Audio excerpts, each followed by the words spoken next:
सी ट्रेनें वर्क की हैं और पाकिस्तान की सबसे लंबी ट्रेन चलाने का एजाज मेरे पास है, जो 102 कोचेस के साथ चली थी। सिस्टम कैसा है रेलवे का, रेल को कैसे ऑपरेट किया जाता है, कैसे चलाया जाता है, रन किया जाता है? ये जो हैंडल है ये पूरी ट्रेन के अंदर ब्रेकिंग का है, इसको बोलते हैं A9 हैंडल। और उसके बाद जो ये है SA9 हैंडल, सिर्फ ओनली इंजन के ऊपर लगती है। हम इसके साथ इंजन को कंट्रोल करते हैं, लेकिन इसके साथ इसको कंट्रोल इसलिए किया जाता है कि ये इस ब्रेक को ऑटोमेटिक जो है ना वो प्रोपोर्शनल ब्रेक लाता है, तो इसलिए दोनों हैंडल्स जो है वो प्रॉपर वर्किंग में आ जाते हैं, तो हमारी गाड़ी जो है कंट्रोल हो जाती है। स्पीड का तयन हम इस हैंडल के अंदर, ये मेरा पूरा जो है ना ये कंट्रोल ऑपरेटर है, पूरा कंट्रोल ऑपरेटर है। जी हाँ, ये कंट्रोल ऑपरेटर है पूरा। इसके अंदर दो जो हैंडल्स लगे हुए हैं उनकी मैं बारे में बता रहा हूँ। ये रिवर्सर हैंडल है, बआसानी हम गाड़ी रुकेगी, अगर हमें पीछे ट्रेन को चलाना पड़ेगा तो इस हैंडल को हम पीछे रिवर्स में रखेंगे, अगर हमें आगे मूव करना पड़ेगा तो इसको हम फ्रंट में रखेंगे।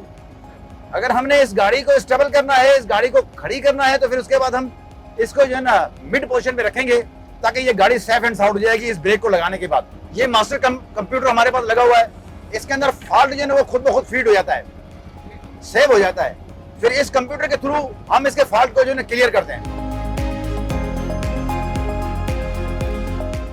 जी बिल्कुल, इस वक्त हम कैप्टन आमिर साहब के साथ, आमिर बख्श साहब के साथ मौजूद हैं और वो गाड़ी इस वक्त रवां दुआ है जो रेल है। सबसे पहले एक तमाम मुसाफिरों के जहन में एक क्वेश्चन आता है कि जब ट्रेन जो है स्टेशन से निकलती है बहुत स्लो होती है। देखें जी, सेक्शन के अंदर जो है और यार्ड से निकलते हुए हमारे यार्ड की स्पीड 15 किलोमीटर होती है, तो जाहिर बात है हम उसको 15 किलोमीटर की स्पीड से चलते हैं, इसलिए कि मुसाफिर जो चढ़ने वाले होते हैं कुछ रह जाते हैं, गार्ड की इन्फॉर्मेशन के मुताबिक या किसी पैसेंजर की इन्फॉर्मेशन, हम उस गाड़ी को स्लो करके उन पैसेंजर को उठा भी लेते हैं। पाकिस्तान में जो सबसे लंबी ट्रेन थी वो चलाने का एजाज भी आपको हासिल है, उसके हवाले से थोड़ा सा बताइएगा ना।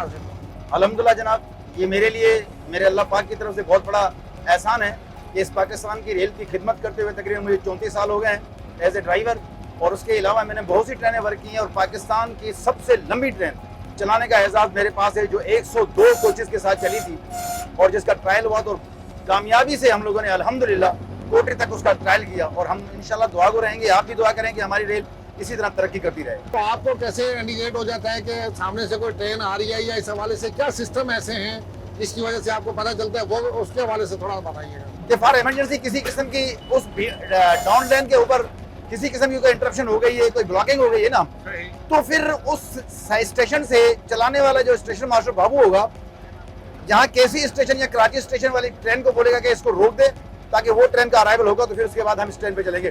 फिर उसको कहते हैं हम सिंगल लाइन वर्किंग। ये एक डॉक्यूमेंट है जिसके ऊपर मुझे स्पीड तयन कर दी गई है।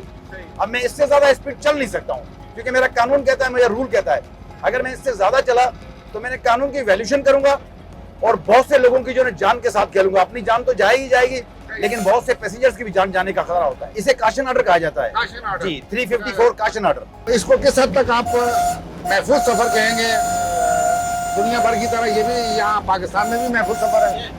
पाकिस्तान नहीं, ये वर्ल्ड का आरामदेह सफर है रेल का, और खासतौर पर पैसेंजर्स फैमिलीज के लिए, और ये बेहतरीन सफर है। आपको कैसे इन्फॉर्म होता है कि यहाँ पे हादसा हो गया है, या कोई इंसिडेंट आपके साथ लाइव में हुआ हो तो वो जरा शेयर कर दीजिए।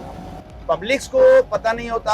आप अंदाजा लगाएं कि जिस ट्रेन पे मैं चल रहा हूँ, लोग रेल के बीच में खड़े होते हैं, वो इतना करीब होते हैं कि हम विसल और इमरजेंसी भी लगा देते हैं, लेकिन सेंट्रीफ्यूगल फोर्स जो है हमारी ब्रेकिंग की पीछे वाली, वो उसको इंजन को धक्का देते हुए आगे निकलती है, लेकिन वो बंदा हिट हो चुका होता है। ऐसे कई वाकयात हमारे साथ हो चुके हैं। सर ये बताइएगा, एक जो चेन होती है मुसाफिर के बोगी में, उसको खींचा जाता है, तो आपको कैसे इन्फॉर्म होता है कि वो कोई इमरजेंसी होगी? इसको कहते हैं अलार्म चेन पुल, पैसेंजर्स चेन पुल भी कहते हैं इसे, ठीक है ना। जब वो वहां से चेन पुल की जाती है किसी भी इमरजेंसी की सूरत में, तो मेरे पास यहाँ कुछ गेजेस लगी हुई हैं, और वो गेजेस से प्रेशर ड्रॉप होता है। प्रेशर ड्रॉप होने के बाद मेरे पास इंडिकेशन यहाँ पर आ जाती है। प्रेशर गिर गया तो जनाब आप समझ लें कि पीछे अलार्म चेन पुल हो चुकी है, किसी पैसेंजर के साथ कोई मसला हो चुका है, इसलिए आप गाड़ी, तो फिल फोर में उस ट्रेन को जो है रोकने की कोशिश करता हूँ, और इंचार्ज गार्ड को इन्फॉर्म कर दिया जाता है कि आप जरा उनके ऊपर तरजीह देंगे कि क्या मसला हो गया है। सर ये अभी वायरस आपको आया, इस हवाले से बताइएगा ये क्या है, और फिर सिस्टम्स के हवाले से जो है ना वो भी बताइएगा सर। एक स्टेशन से दूसरे स्टेशन के ब्लॉक सेक्शन की अथॉरिटी, ये अथॉरिटी कहते हैं कि इस अथॉरिटी के मुताबिक अब ये सेक्शन पूरा क्लियर है। मेरा जो पेपर एक जो दिया गया है आपको, ये पेपर जो दिया गया है, इसको क्या कहते हैं सर? इसको पीएलसी बोलते हैं, पेपर लाइन क्लियर। अच्छा, हाँ। Paper line clear. ये अथॉरिटी है, ये अथॉरिटी है मुझे इस ब्लॉक स्टेशन में जाने के लिए अगली स्टेशन तक। ये जो मैं ट्रेन चला रहा हूँ उसका नाम और जिस सिग्नल को डिफेक्टिव करार दे दिया गया है उसके नंबरिंग है, उसके बाद स्टेशन मास्टर की साइन है और डेट है। अगर इनमें से कोई भी चीज अगर नहीं होगी तो ये रॉन्ग है। मैं इसको किसी भी सूरत में ऑब्जर्व नहीं करूंगा और ना इसको मैं गाड़ी खड़ी करके फिर स्टेशन मास्टर से डिमांड करूंगा कि मुझे प्रॉपर लाइन क्लियर दिया जाए। ये तमाम चीजें इधर लिखी जाती हैं। अगर इसके अंदर करेक्शन भी किसी किस्म की होगी तो ये रॉन्ग हो जाती है।